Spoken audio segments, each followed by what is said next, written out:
یا بگڑ کے جہنم میں جانا ہے؟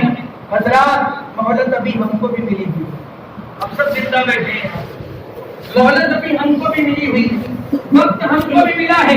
آج شب برات کی رات میں بھی طے کر لوں، آپ بھی طے کر لیں کہ ہم کو کون سے راستے میں چلنا ہے۔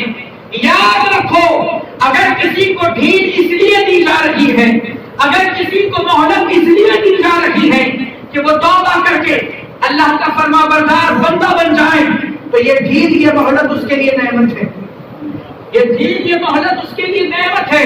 اور اگر کسی کو ڈھیل اس لیے مل رہی ہے، اگر کسی کو مہلت اس لیے مل رہی ہے کہ وہ اور زیادہ بڑے گناہ کر کے بڑے عذاب کا مستحق ہو جائے، تو یہ ڈھیل یہ مہلت اس کے لیے عذاب ہے، یہ ڈھیل اور یہ مہلت اس کے لیے عذاب ہے۔ ابھی میری بھی موت نہیں آئی ہے، ابھی تمہاری بھی موت نہیں آئی ہے، ہم بھی راستہ طے کر لے، دین ہمارے پاس بھی ہے، مہلت ہمارے پاس بھی ہے کہ ہم کو سدھر کے جنت میں جانا ہے یا بگڑ کے جنت میں جانا ہے، جہنم میں جانا ہے۔ یاد رکھو، اگر کسی کو ڈھیل مل رہی ہے اور پھر بھی وہ گناہوں سے نہ بچے، تو ایسے آدمی کو جہنم کے سب سے نچلے طبقے میں جھونک دیا جائے، ایسے آدمی کو جہنم کے سب سے نچلے طبقے میں جھونک دیا جائے گا۔ حضرات گرامی، ہمارے نفس کی وہ خواہشیں، توجہ، ہمارے نفس کی وہ خواہشیں، گناہوں کے وہ کام جس کے کرنے سے نفس کو مزہ آتا ہے، وہ کام جس کے کرنے سے نفس کو لذت ملتی ہے، جن گناہوں کے ہم عادی ہو چکے ہیں، ان کاموں کو چھوڑ دینا نفس پر ناگوار گزرتا ہے۔ گزرتا ہے کہ نہیں گزرتا؟ بھاری پڑتا ہے نا لوگوں کو، نفس پر ناگوار گزرتا ہے۔ تو اس کا آسان طریقہ یہ ہے کہ سوچے اور غور کرے۔ اگر کوئی کافر ڈاکٹر، توجہ، اگر کوئی کافر ڈاکٹر ہم سے یوں کہہ دے کہ ٹھنڈا پانی آپ کے لیے زہر کی طرح ہے، اگر آپ نے ٹھنڈا پانی پی لیا اسی وقت مر جاؤ گے، تو اب ہم کیا کریں گے؟ پانی پینا تو دور، ہاتھ لگانا تو دور، اس کے پاس بھی نہیں جائیں گے کہ کہیں پی لیا تو موت واقع ہو جائے گی۔ یہی ہوتا ہے نا۔ تو میں پوچھتا ہوں آپ سے، ڈاکٹر کی اس ہدایت کا ہم پر یہ اثر ہوا کہ زندگی ختم ہو جانے کے ڈر سے ہم نے ٹھنڈے پانی جیسی لذیذ نعمت کو چھوڑ دیا؟ حالانکہ یہ ایک انسان کا قول ہے، وہ بھی کافر انسان کا قول، جس کے قول میں جھوٹ کے 200 احتمال ہے، لیکن ہم نے عمل ایسا کیا۔ تو میں پوچھتا ہوں آپ سے، تو اللہ و رسول نے جن چیزوں سے دور رہنے کا حکم دیا، جن باتوں سے بچنے کا حکم دیا، جن کاموں کو چھوڑ دینے کا حکم دیا، اس کو چھوڑنے میں ہم پیچھے کیوں نظر آ رہے ہیں؟ اس کو چھوڑنے میں ہم پیچھے کیوں نظر آ رہے ہیں؟ گناہوں کی وہ عادتیں ہم سے کیوں نہیں چھوٹ رہی ہیں؟ جب ڈاکٹر کہتے تھے اتنا اثر ہوتا ہے، اللہ و رسول نے جن باتوں سے بچنے کا حکم دیا، ہم کیوں نہیں بچ رہے ہیں؟ آپ بھی سوچے، میں بھی سوچوں، اور دوسری بات یہ بھی سمجھ لے کہ جب آج گناہوں کی لذتوں کو چھوڑنا نفس پر ناگوار ہے، جب ہمارا نفس آج گناہوں کی لذت نہیں چھوڑ سکتا، تو کل جب شہوت کی لذت اور مضبوط ہو جائے گی تب کیسے چھوڑے گا؟ ارے حضرت، سوموار سے نماز چالو، محرم کے پہلے چاند سے نماز چالو ہوتا ہے کہ نہیں ہوتا؟ یہ بالکل لوکل وے میں بات کر رہا ہوں، تو جو میں نے سنا ہے اور میں نے اپنی آنکھوں سے ایسے لوگ بھی دیکھے ہیں، تم جاؤ نماز پڑھنے، ہم آتے ہیں، پھر وہ آتے ہی نہیں۔ جو آدمی کے منہ سے میں نے سنا، اس کا انتقال ہو گیا 2 سال پہلے، جب وہ مرا اس کے جنازے کو دیکھ کر میں نے اس کے اس جملے کو یاد کیا کہ ایک دن اس نے مجھ سے ایسا کہا تھا جب میں نے اس کو نماز کی دعوت دی تھی، چلو، تو نے کہا تم جاؤ، ہم آتے، یہ دنیا سے چلا گیا، نہ جانے قبر میں کیا حال ہے، کیا جواب دے گا؟ حضرات، جب آج گناہوں کی لذت ہم سے نہیں چھوٹتی، میں بہت قیمتی بات کرنے جا رہا ہوں۔ مولا علی فرماتے، کون بول رہا ہے یہ مت دیکھو، کیا بول رہا ہے اس پر غور، مجھے نہ دیکھے، میرے جملوں پر غور کریں۔ جب گناہوں کی لذت نفس سے آج نہیں چھوٹ رہی ہے، تو کل جب شہوت کی لذت اور مضبوط ہو جائے گی تب کیسے چھوٹے گی؟ جب آج نہیں چھوڑ رہا ہے تو کل جب شہوت کی لذت اور مضبوط ہوگی تب وہ کیسے چھوڑ پائے؟ جب نفس میں آج گرا گزر رہا ہے، کل جب مضبوط ہوگی کیسے چھوڑے گا؟